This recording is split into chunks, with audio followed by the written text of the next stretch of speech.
Que a graça e a paz do nosso Senhor Jesus Cristo estejam com todos vocês. Amém.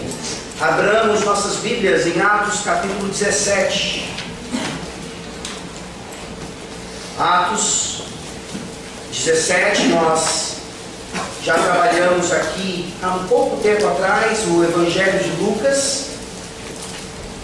E agora nós estamos vendo o segundo livro escrito por Lucas. O livro que continua, então, a obra de Jesus Cristo, agora, pelo poder do seu Santo Espírito, por meio dos apóstolos. Atos 17, eu farei a leitura a partir do versículo 10 até o final do capítulo, mas a mensagem será apenas a partir do versículo 22 até o 34, sendo que nós já estudamos até o versículo 21, Atos 17, a leitura é a partir do versículo 10 até o final do capítulo, mas a mensagem é a partir do versículo 22 até o verso 34. Diz assim a palavra da salvação. E logo durante a noite os irmãos enviaram Paulo e Silas para Bereia. Ali chegados, dirigiram-se à sinagoga dos judeus. Ora, estes de Bereia eram mais nobres que os de Tessalônica, pois receberam a palavra com toda a avidez, examinando as Escrituras todos os dias, para ver se as coisas eram de fato assim.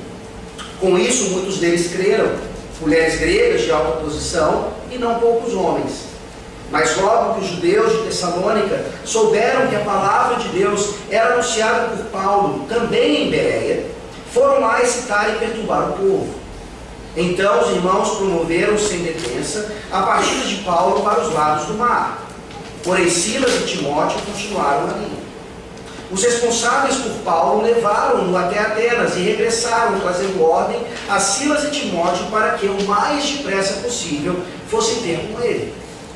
Enquanto Paulo os esperava em Atenas, o seu espírito se revoltava em face da idolatria dominante na cidade.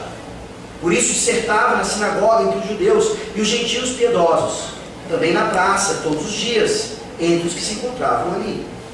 E alguns dos filósofos epicureus e estoicos contendiam com ele, havendo quem perguntasse: que quer dizer esse tagarela? E outros: parece pregador de estranhos deuses, pois pregava a Jesus e a ressurreição. Então, tomando-o consigo, o levaram ao Areópago, dizendo: poderemos saber que nova doutrina é essa que ensinas? Posto que nos trazes aos ouvidos coisas estranhas, queremos saber o que vem a ser isso. Pois todos os de Atenas e os estrangeiros residentes de outra coisa não cuidavam, senão dizer ou ouvir as últimas novidades. Então Paulo, levantando-se no meio do Areópago, disse: senhores atenienses, em tudo vos vejo acentuadamente religiosos. Porque passando e observando os objetos de vosso culto, encontrei também um altar no qual está escrito: ao Deus desconhecido. Pois esse que adorais sem conhecer é precisamente aquele que eu vos anuncio. O Deus que fez o mundo e tudo que nele existe, sendo ele Senhor do céu e da terra, não habita em santuários feitos por mãos humanas, nem é servido por mãos humanas como se de alguma coisa precisasse, pois ele mesmo é quem a todos dá vida, respiração e tudo mais. De um só fez toda a raça humana para habitar sobre toda a face da terra, havendo fixado os tempos previamente estabelecidos e os limites da sua habitação, para buscarem a Deus, se porventura tateando o possam achar, bem que não está longe de cada um de nós. Pois nele vivemos e nos movemos e existimos, como alguns dos vossos poetas têm dito, porque dele também somos geração. Sendo, pois, geração de Deus, não devemos pensar que a divindade é semelhante ao ouro, à prata ou à pedra, trabalhados pela arte e imaginação do homem. Ora, não levou Deus em conta os tempos da ignorância. Agora, porém, notifica aos homens que todos, em toda parte, se arrependam, porquanto estabeleceu um dia em que há de julgar o mundo com justiça, por meio de um varão que destinou e acreditou diante de todos, ressuscitando-o dentre os mortos. Quando ouviram falar de ressurreição dos mortos, Uns escarneceram e outros disseram: a respeito disso te ouviremos noutra ocasião. A essa altura Paulo se retirou do meio deles.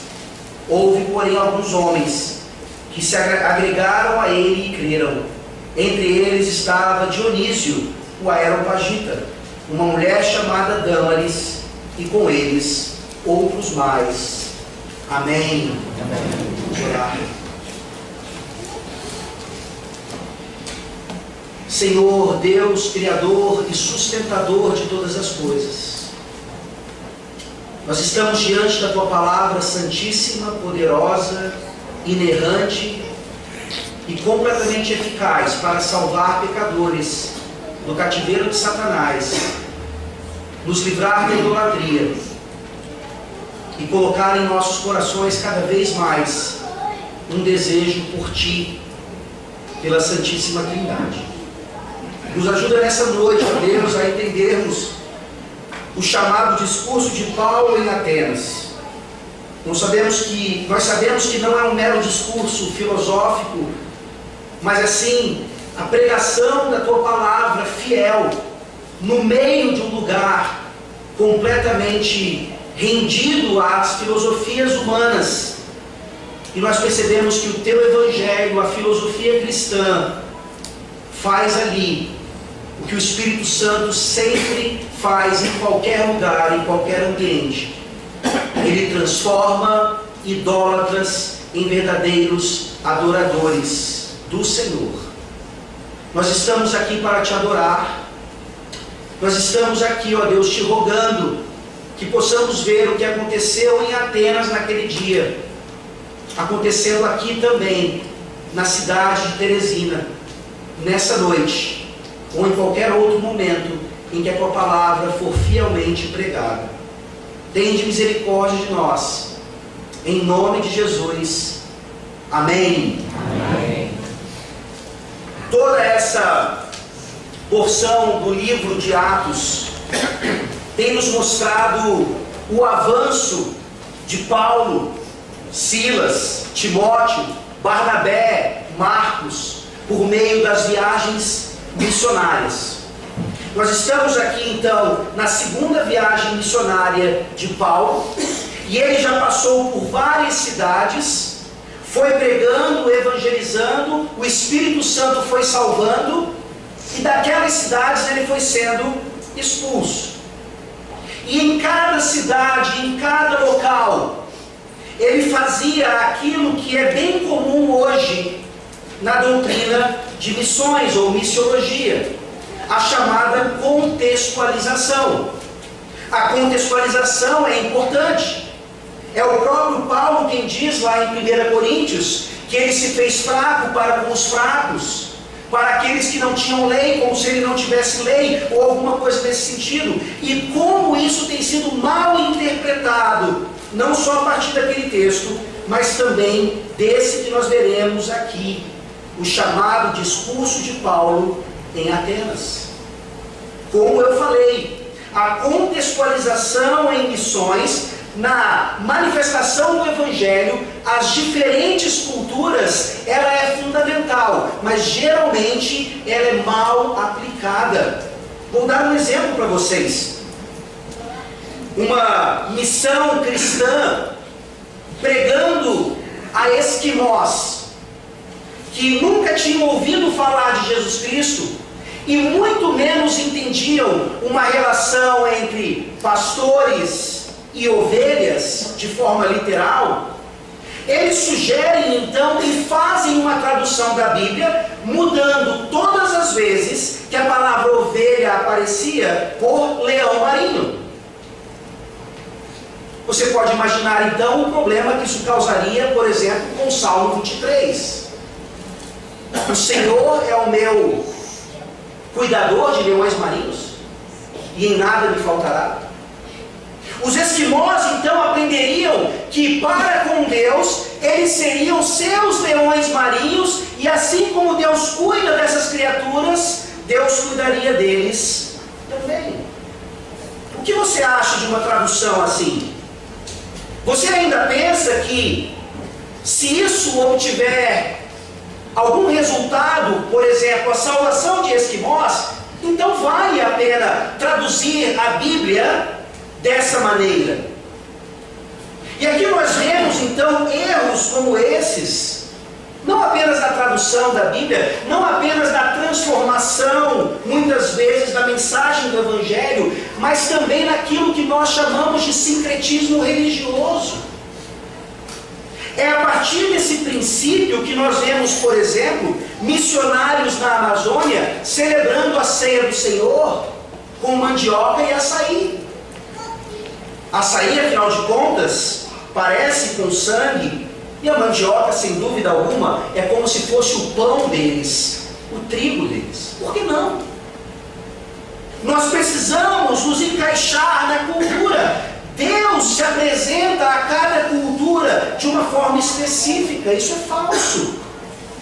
Isso não é a contextualização que Paulo está realizando aqui. Veja um outro exemplo clássico.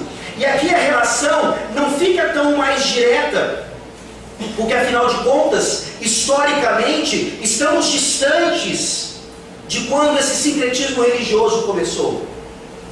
Mas você provavelmente, sendo cristão hoje aqui, você já comemorou ou ainda comemora o Natal e a Páscoa.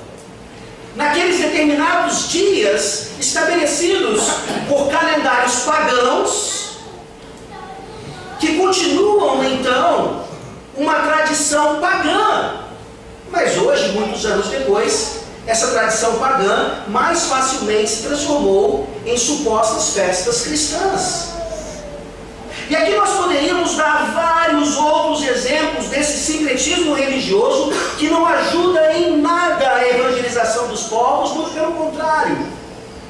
É um falso cristianismo apresentando um evangelho transformado que não vai salvar pecadores.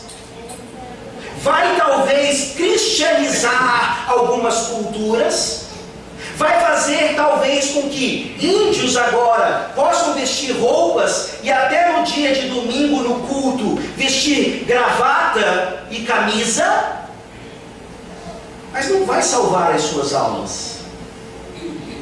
Nós olhamos para esse texto e nós percebemos aqui com maestria o que Paulo faz diante de um povo extremamente idólatra, extremamente dependente daquela cultura filosófica que nós hoje chamamos de classicismo grego. Paulo não está pregando da mesma forma que ele pregou para os bereanos alguns versículos anteriores. Nós vimos na semana passada como exemplo do que aconteceu em Bereia e o que já aconteceu em Atenas nos primeiros dias de Paulo ali, são representações do que nós chamamos de apologética, a defesa da fé. A defesa da fé dentro da igreja, os bereanos olhando para aquela doutrina que Paulo pregava, e eles vão para a palavra de Deus, para ver se de fato era assim como Paulo ensinava.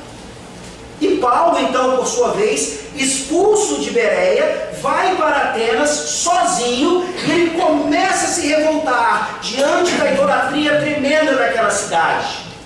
E ele se engaja, então, na defesa da fé.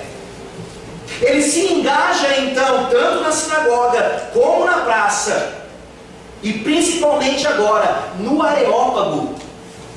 Ele é levado para aquele lugar, onde diversas doutrinas, as doutrinas estrangeiras, as doutrinas de outros lugares, eram colocadas em xeque, eram colocadas em prova, por aqueles que eram responsáveis por interpretar aquelas novas doutrinas.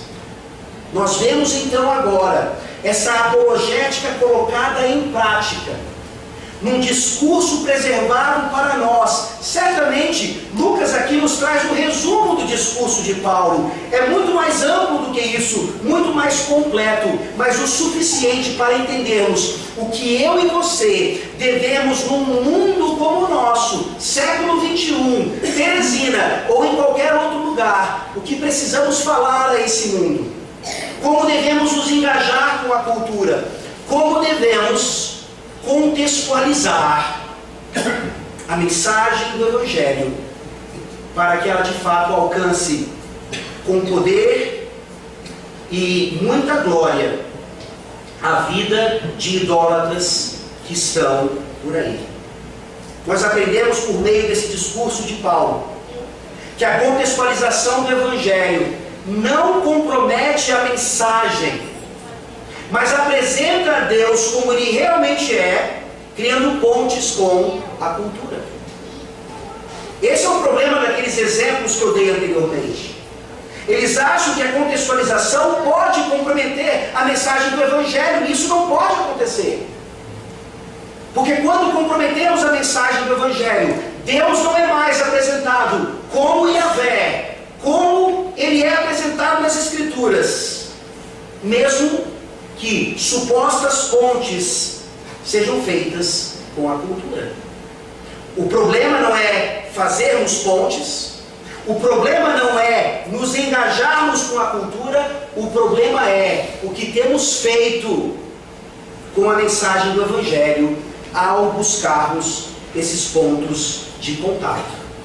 Nós veremos o discurso de Paulo, um discurso que é completamente bíblico, não apresentando, por exemplo, nenhum texto bíblico, literalmente, ou pelo menos nenhum verso, nenhuma citação, como se os atenienses soubessem o que ele estava falando.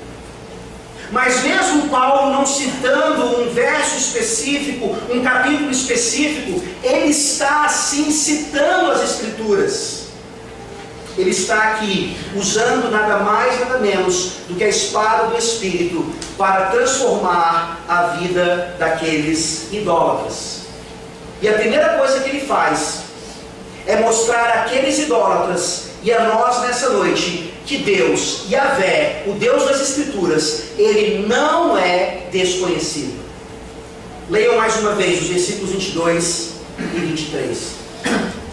Então Paulo, levantando-se no meio do Areópago, disse: Senhores atenienses, em tudo vos vejo acentuadamente religiosos, porque passando e observando os objetos de vosso culto, encontrei também um altar, no qual está escrito: ao Deus desconhecido, pois esse que adorais sem conhecer é precisamente aquele que vos anuncia.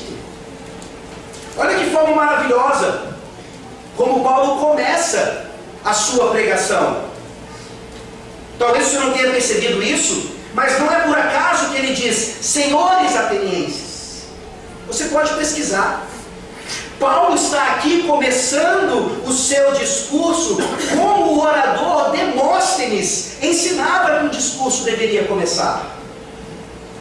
Olha o conhecimento de Paulo da cultura grega, inclusive do que mestres de oratória ensinavam aquele povo. Não, ele não está começando assim porque ele sabe que ao fazer isso, inevitavelmente pessoas vão se converter. Ou se ele começasse de outra maneira, o Espírito Santo não conseguiria salvar pessoas. Não é isso.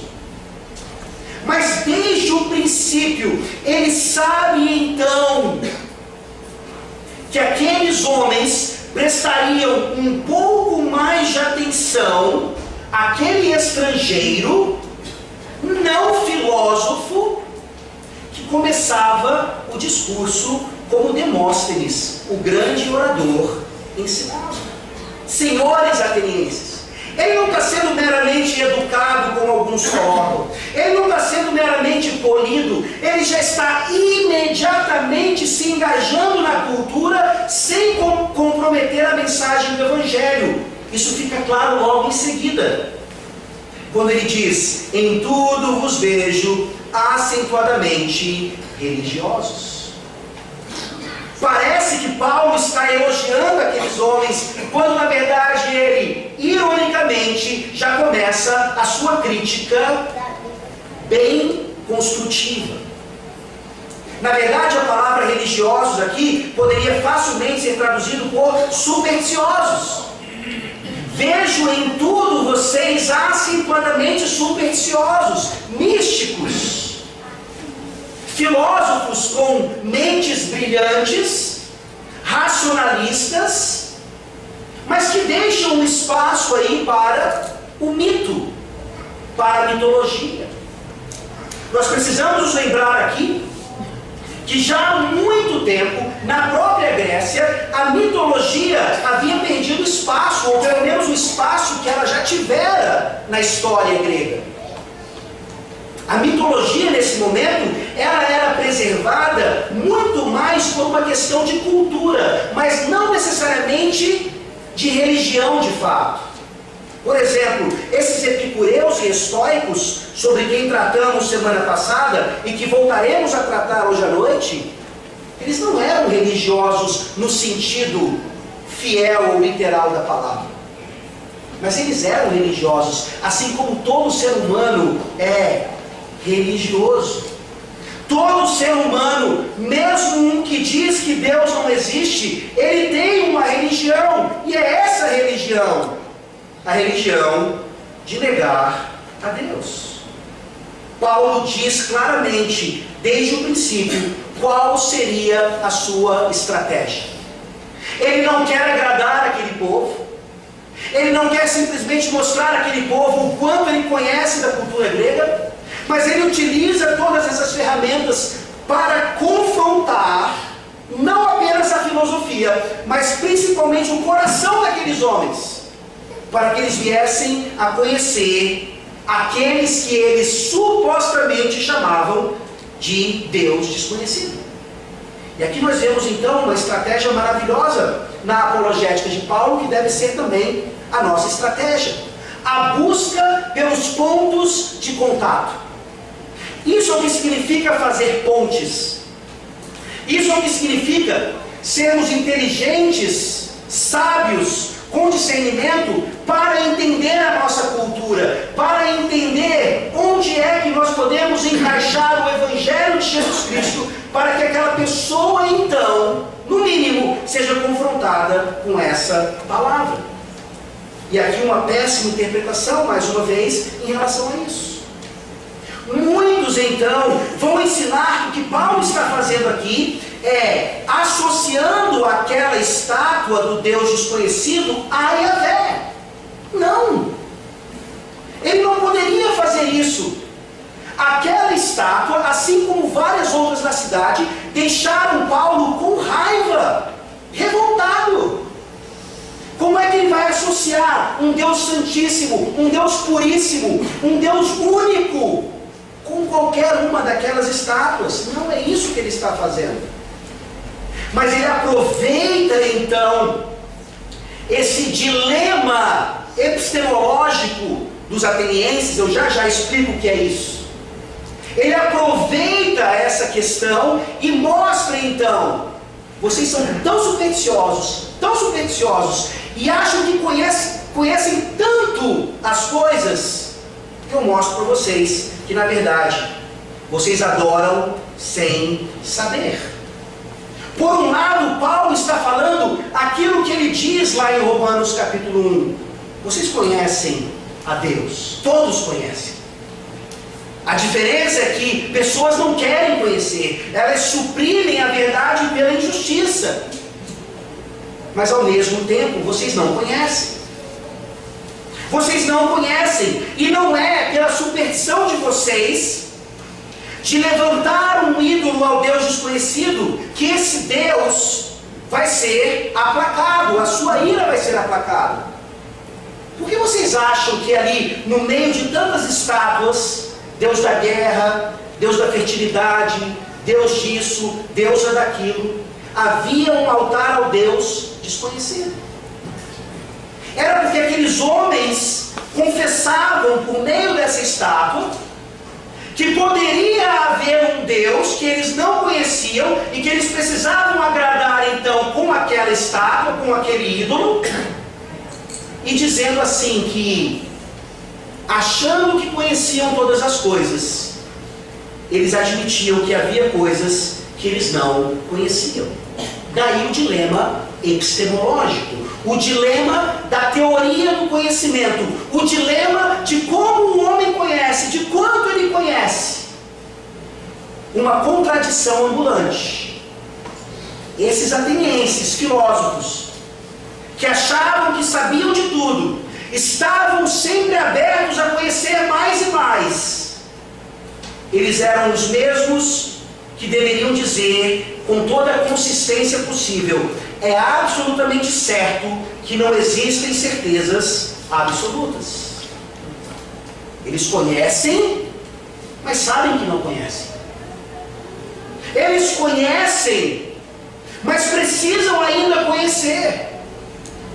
E Paulo, entendendo a natureza humana e principalmente aquilo manifestado naquela cultura, ele começa a resolver o problema epistemológico do homem.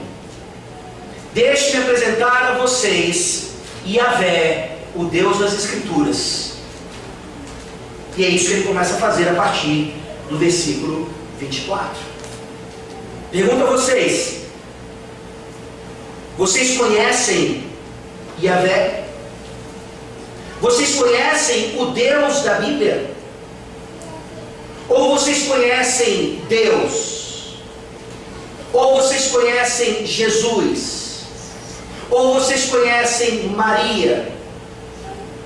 Essas palavras todas não significam que você conheça de fato aquele que é manifestado nas Escrituras Sagradas. Existe inclusive uma seita hoje, bem conhecida, que se diz Testemunha de Jeová. Eles acertam o nome, mas erram feio em relação a quem é aqueles que eles chamam de Jeová. Eles são uma seita porque eles não conhecem o Deus que de fato se autonomeia Yahvé, eu sou o que sou. Por isso é importantíssimo que nessa noite você dê ouvidos ao que Paulo está dizendo e você confronte a sua fé em Deus com aquilo que ele está aqui dizendo. Será que o seu Deus é o Deus das Escrituras Sagradas? Ele começa então nos dizendo que Deus é criador e transcendente. Yahvé é criador e transcendente. Ele não é desconhecido. Ele se revelou. E deixe-me falar dessa revelação para vocês. Versículos 24, 26 e 29.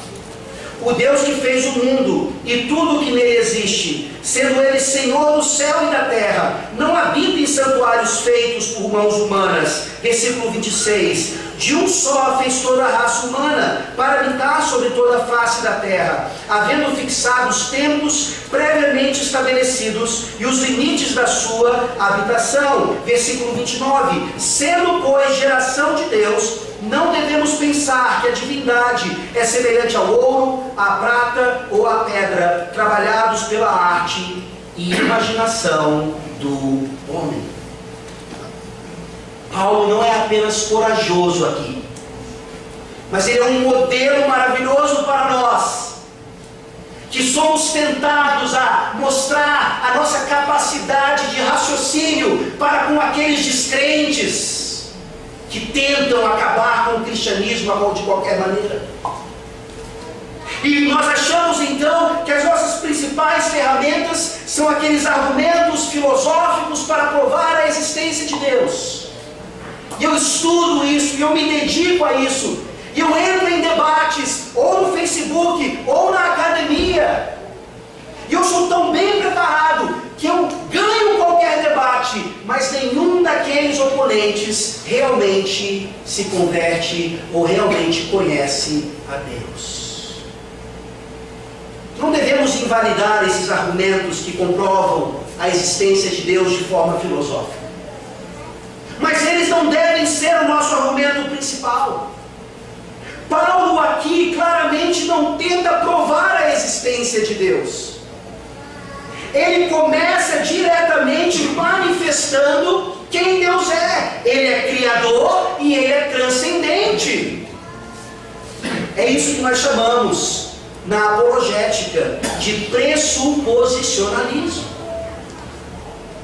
Você precisa estudar um pouco mais sobre isso. Não apenas na universidade, mas em qualquer lugar, ou na praça, ou na sinagoga, ou no Areópago. O que isso significa em Teresina? Você deve estar preparado para dar a razão da esperança que está em você. É o que Pedro diz lá na sua carta, falando sobre apologia, defesa da fé.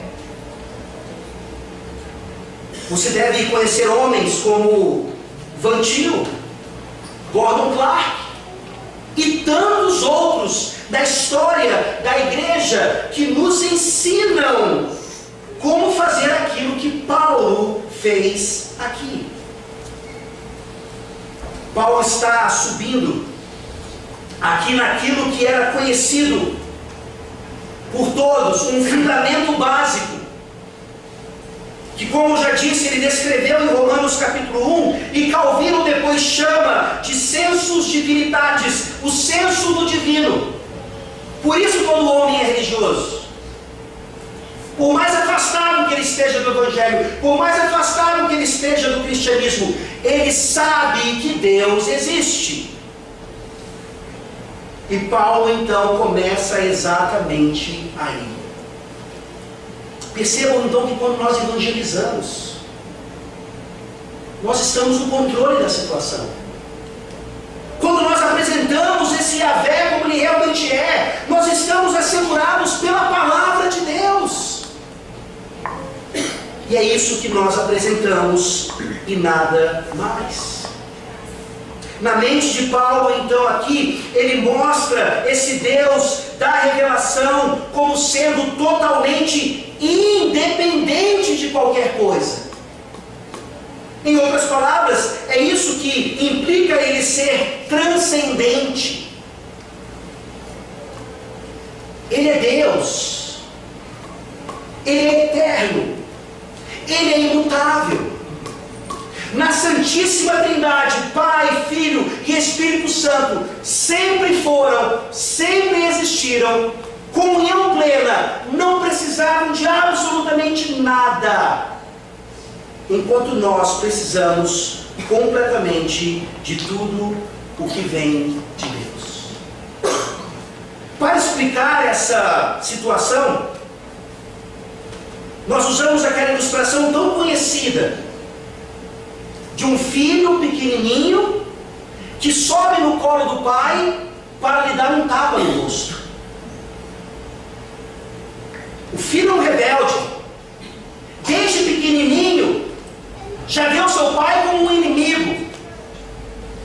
Mas esse filho não seria capaz de alcançar o rosto do pai se não subisse no colo do próprio pai. É você, hoje inimigo de Deus, que respira o oxigênio criado por Deus.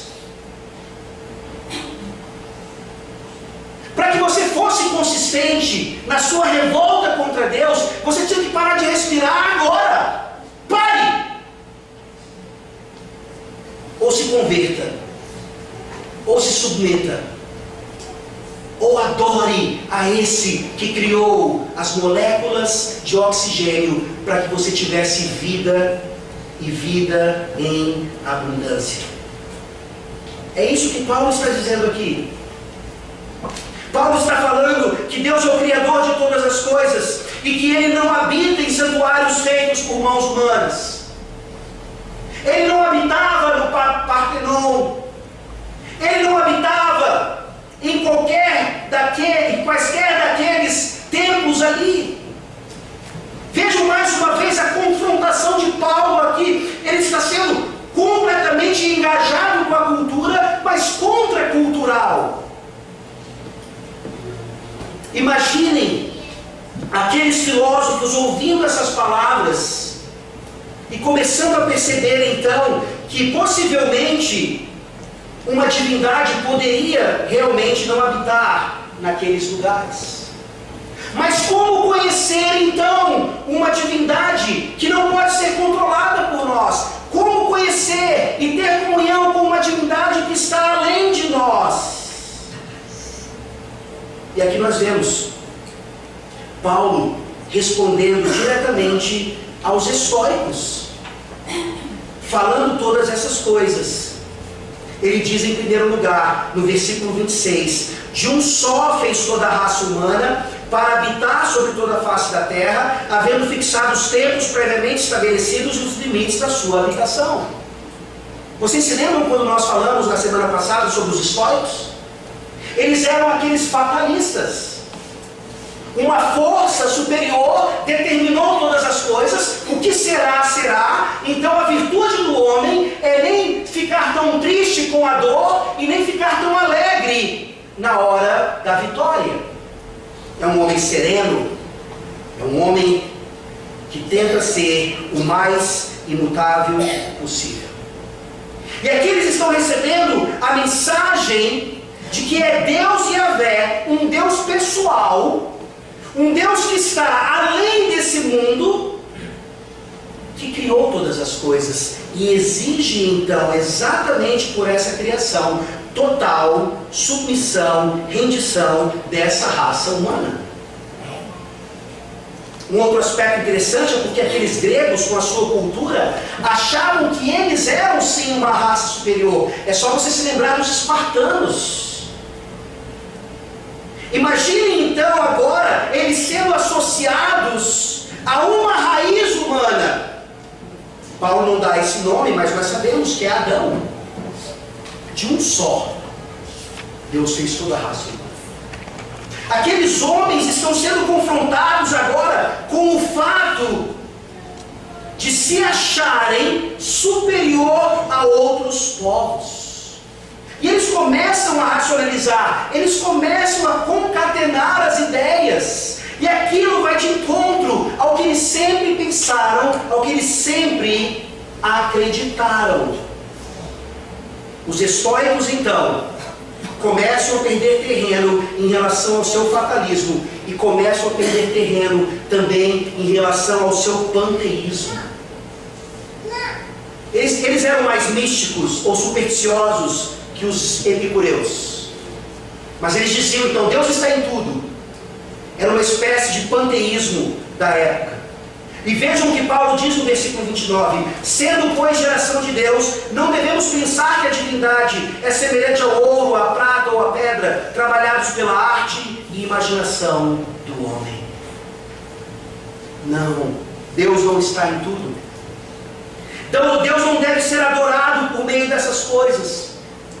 Ouro, prata, pedra, são coisas criadas. Aqui nós vemos algo fundamental na teologia, a distinção criador-criatura. E quando o homem idólatra, o homem pecador, ele começa a ser confrontado com essas coisas, ele começa a se entender mais e mais como criatura, e ele começa a ver mais e mais a sua necessidade de se submeter a esse Deus criador, transcendente e todo independente. É essa a sua relação com esse Deus?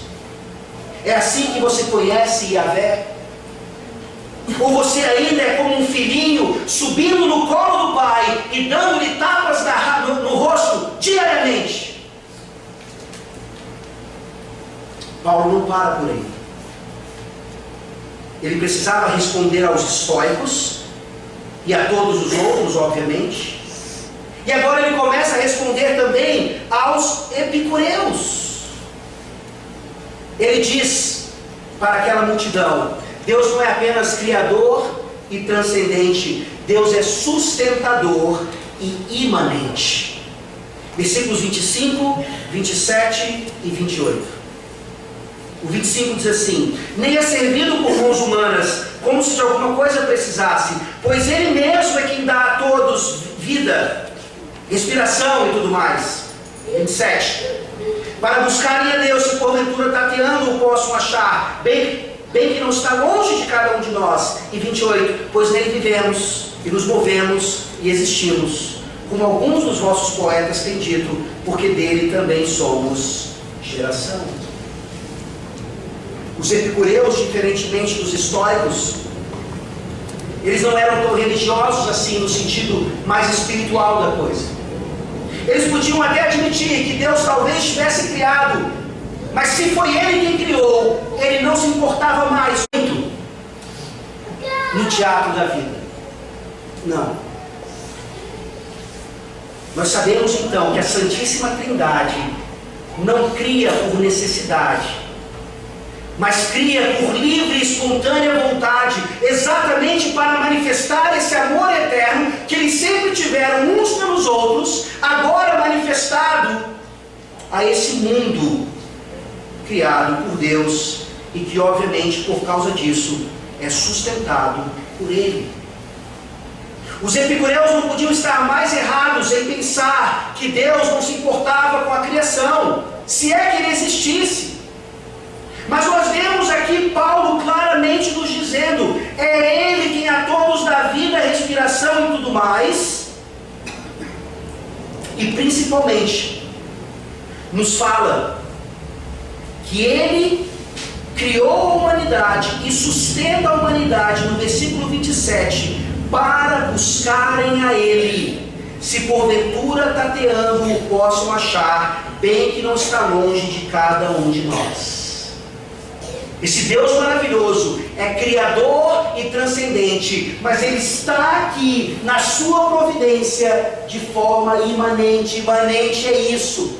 Deus está aqui, mas eu não consigo vê-lo, eu não consigo tocá-lo. Essa é a sua pressuposição para Ele não estar. E é assim que nós vivemos tanto o nosso ateísmo prático. Nós não deixamos de crer em Deus na teoria, mas na hora que ninguém está olhando, o nosso ateísmo prático diz: Deus, eu sei que o Senhor está olhando, mas eu vou fazer mesmo assim. E eu vou e faço. Nós olhamos então para essa bendita realidade de que Deus está perto de cada um de nós. Mas infelizmente, como alguns filósofos, talvez nós não tenhamos chegado até Ele ainda.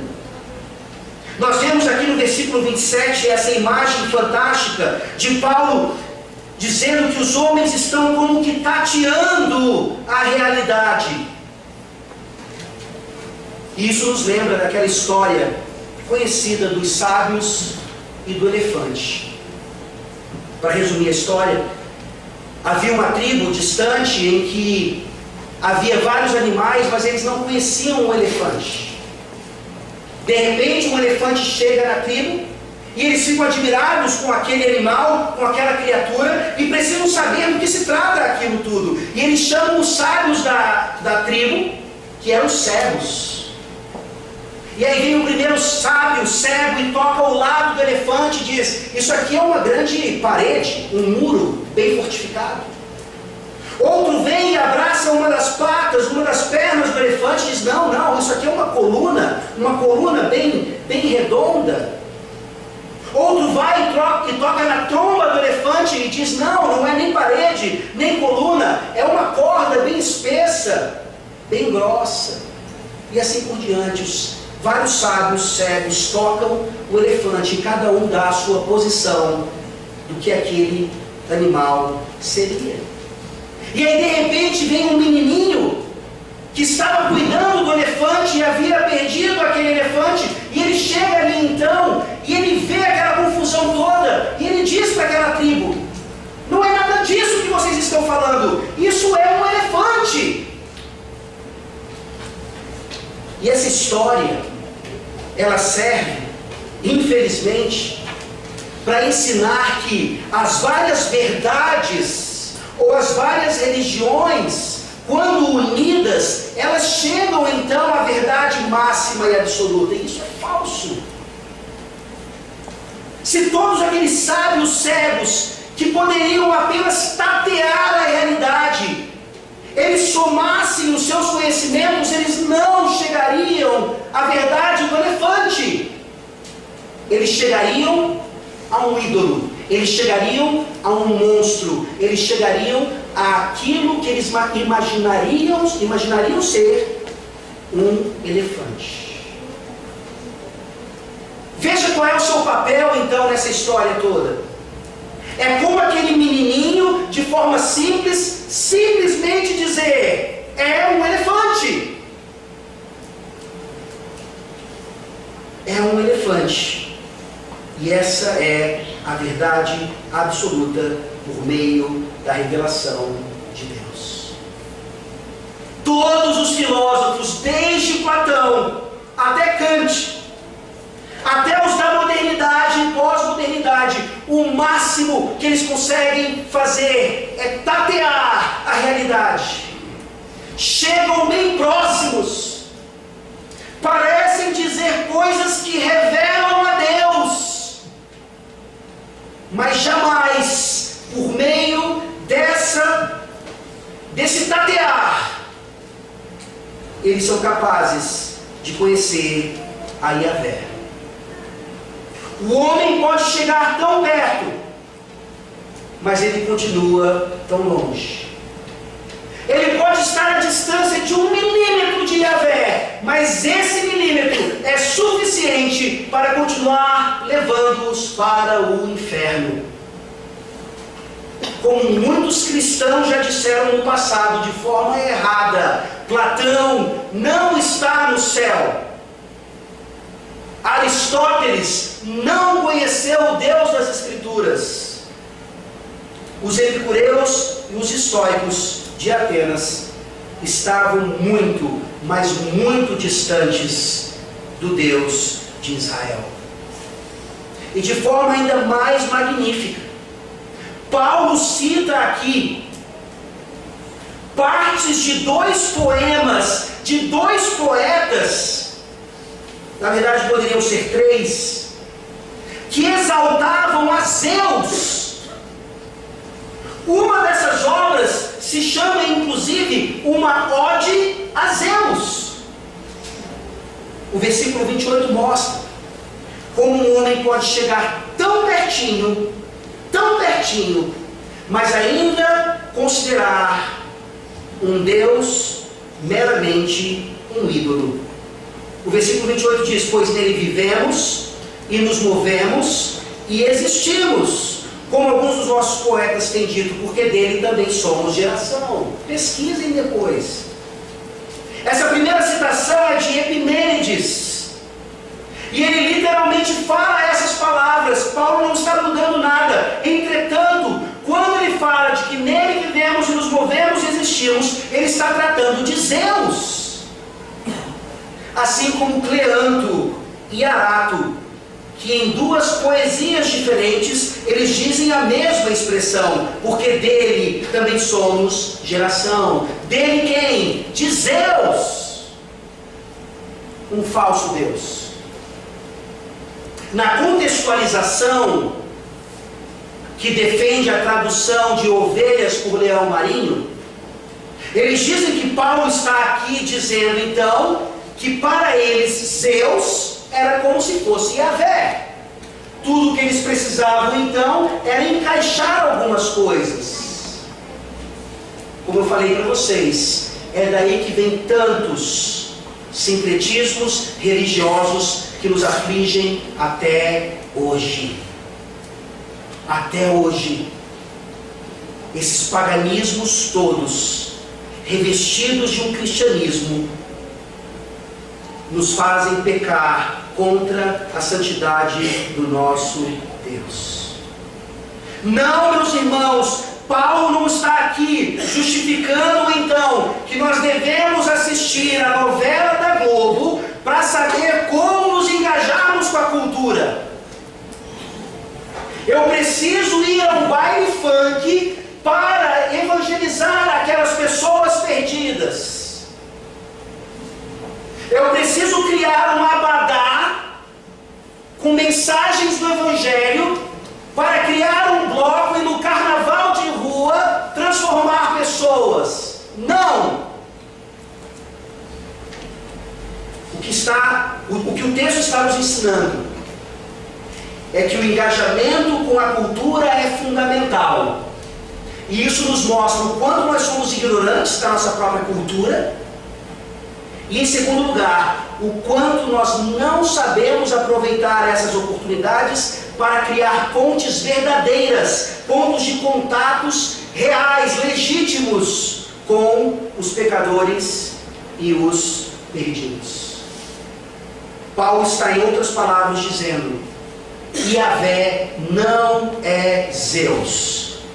Yahvé não é o Deus do catolicismo romano. Yahvé não é o Deus das testemunhas de Jeová. Yahvé não é o Deus dos adventistas do sétimo dia. Yahvé não é o Deus das igrejas ou pseudo-igrejas neopentecostais. Yahvé não é o Deus de muitos que já professaram a sua fé em Cristo, mas que não conhecem a Yahvé de fato.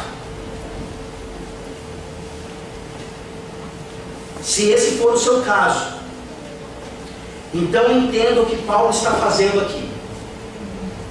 Paulo primeiro tratou do problema epistemológico, como você conhece a Yahvé, como você pode chegar até esse Deus que é transcendente. Ele está bem próximo de nós, você não precisa meramente tatear, por meio da revelação do Evangelho, ele se manifesta, ele resolve agora o problema metafísico, qual é a realidade de Deus.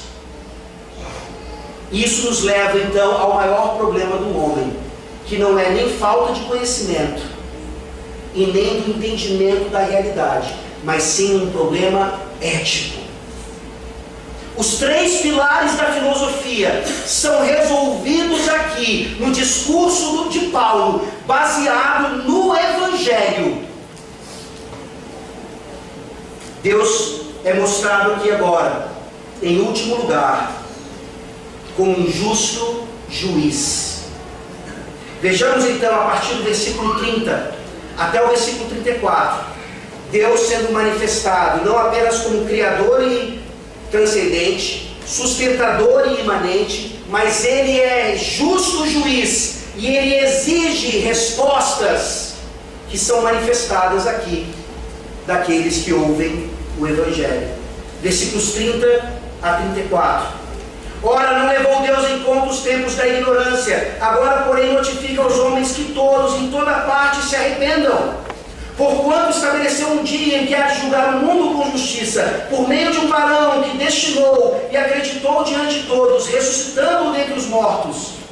Quando ouviram falar de ressurreição de mortos, uns escarneceram e outros disseram: a respeito disso te ouviremos noutra ocasião. A essa altura, Paulo se retirou do meio deles. Houve, porém, alguns homens que se agregaram a ele e creram. Entre eles estava Dionísio, o Areopagita, uma mulher chamada Dâmaris, e com eles outros mais.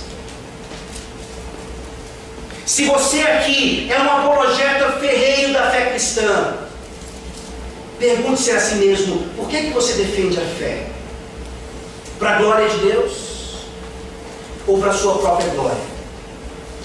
Você entende que o debate que nós iniciamos com o descrente não é simplesmente para desmoralizarmos aquela pessoa, para mostrarmos quão ridícula é a sua posição religiosa, mas principalmente e unicamente para que ele receba o Evangelho da graça e o convite ao arrependimento. Paulo não está nem aí para a imagem que aqueles homens tinham dele. Paulo não está preocupado com a sua reputação. Paulo está se engajando com a cultura aqui, para que ele chegasse a esse momento, no versículo 30, e dissesse que esse Deus Criador, esse Deus sustentador, Ele é juiz, e Ele vai voltar, e Ele exige arrependimento de todos, e Ele não leva em consideração tempos da ignorância. Imaginem aqueles filósofos tão sabidos, recebendo aquela confrontação: vocês vivem em tempos de ignorância.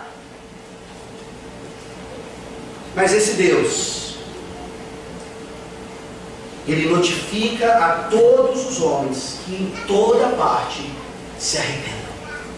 A mensagem de esperança, a mensagem é para mostrar que esse Deus, Ele está de braços abertos para receber idólatras, para receber adoradores de Zeus, adoradores de Maria, adoradores de falsos deuses.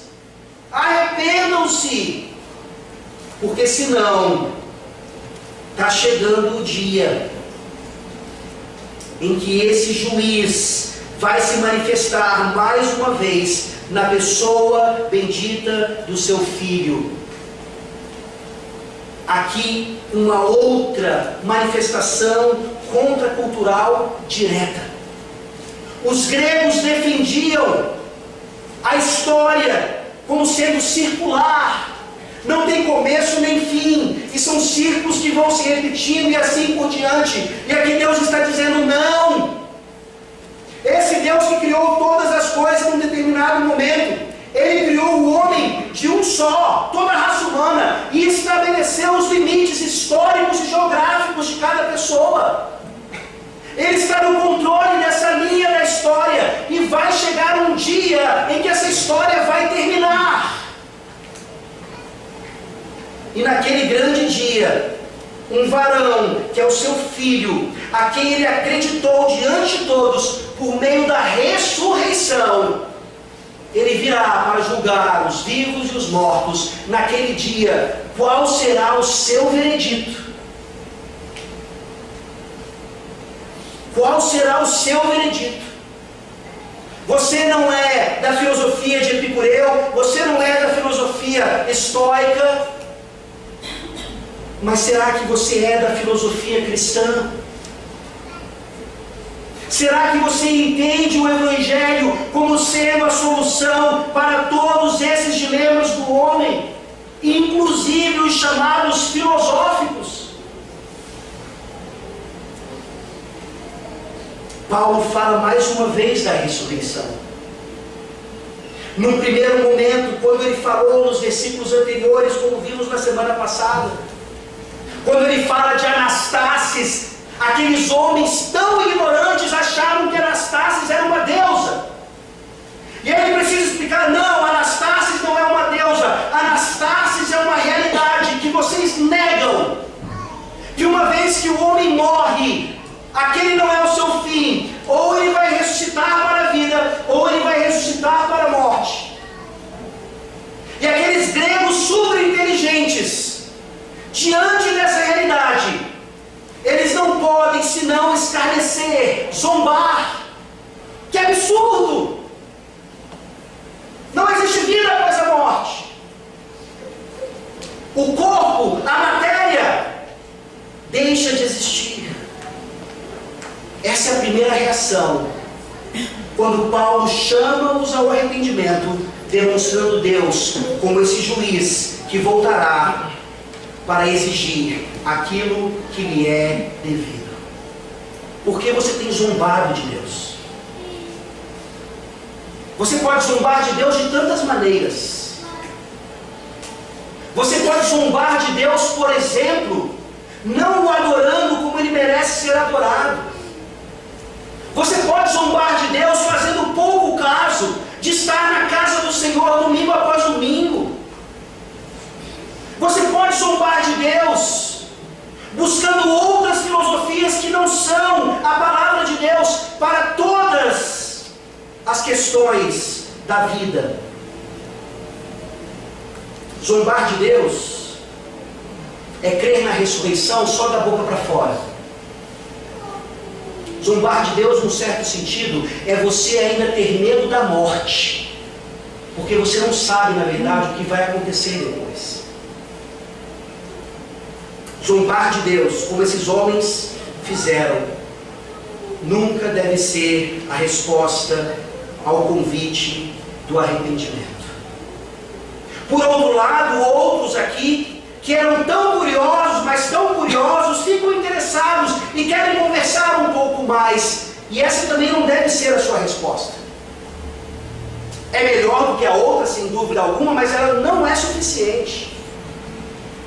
Você não deve ser atraído por Jesus Cristo no sentido de achar que Ele é um homem muito legal, interessante. Você lê tudo que sai por aí a respeito dele.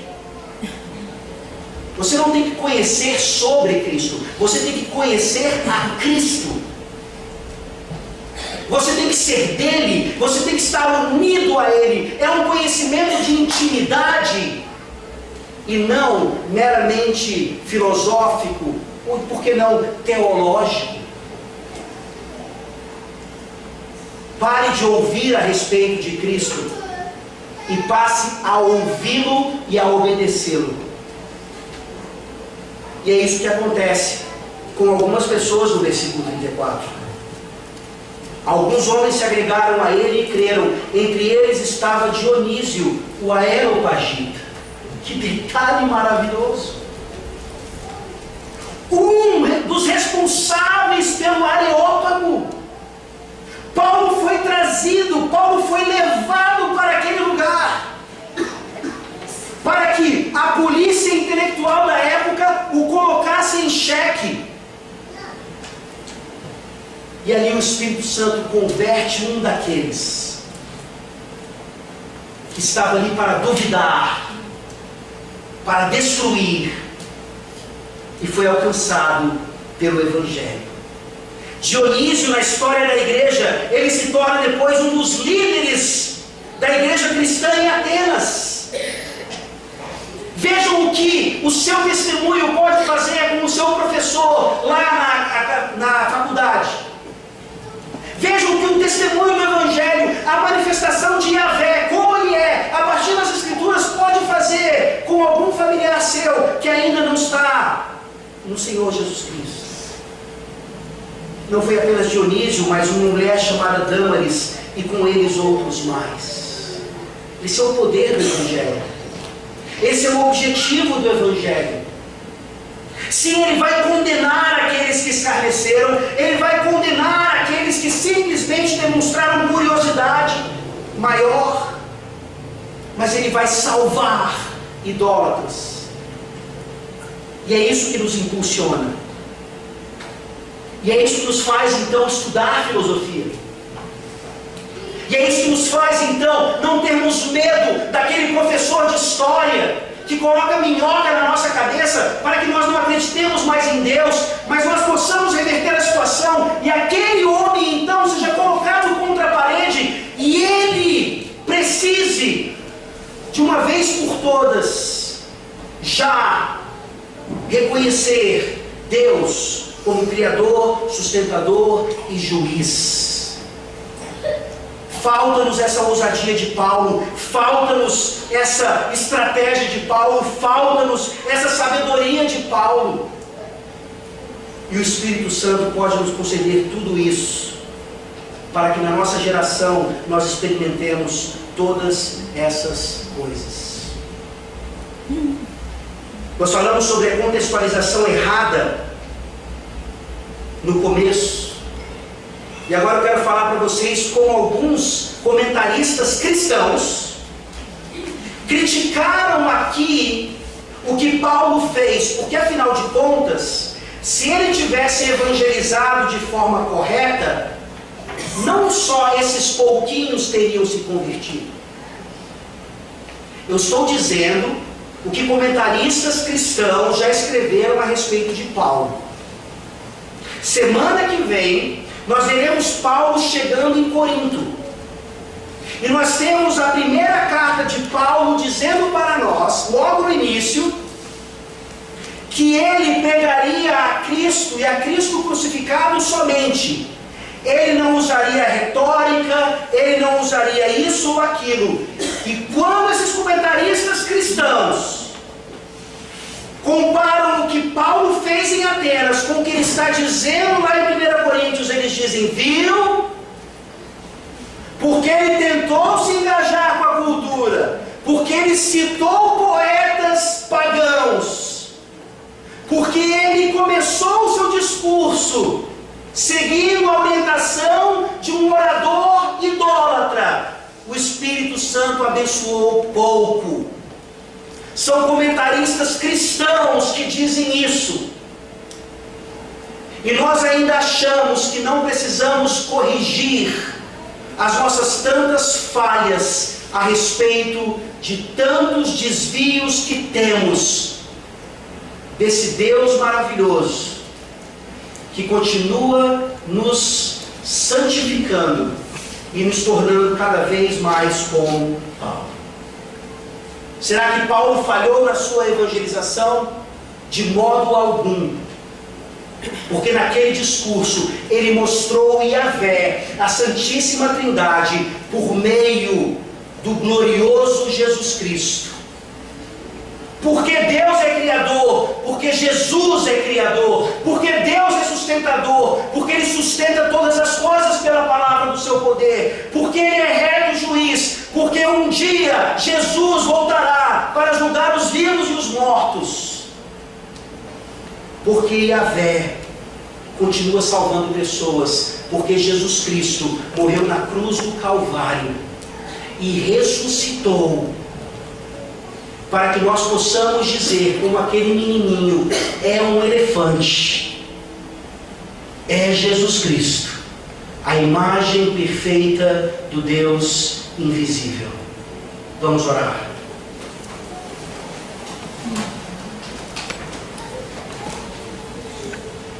Senhor Deus maravilhoso, nós coramos de vergonha, porque estamos tão distantes daquilo que Paulo aqui fez. É o nosso chamado, Senhor. É o nosso chamado, onde quer que estejamos, em qualquer cultura em que estivermos.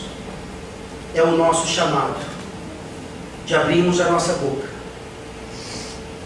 e nos engajando com a cultura, construindo pontes e achando os pontos de contato, manifestar a pessoa bendita do Teu Filho, para que mais e mais pessoas se convertam ao Senhor. Tende misericórdia de nós, ó Deus. Nos dê a mente de Cristo, nós já a temos. Nos ajude a utilizá-la mais e mais, não para a nossa própria glória, não para nos mostrarmos tão inteligentes, tão sabidos, tão conhecedores do tempo e da cultura, mas para sermos fiéis na simplicidade do anúncio e testemunho do Evangelho poderoso para salvar todos os idólatras que existem na nossa geração. Se há alguém aqui, ó Deus, que ainda não te conhece, por favor, se manifeste poderosamente a essa pessoa hoje, fazendo com que ela se arrependa e conheça intimamente ao Senhor Jesus Cristo, e nele tem a vida eterna. É assim que nós oramos, em nome de Jesus. Amém. Amém.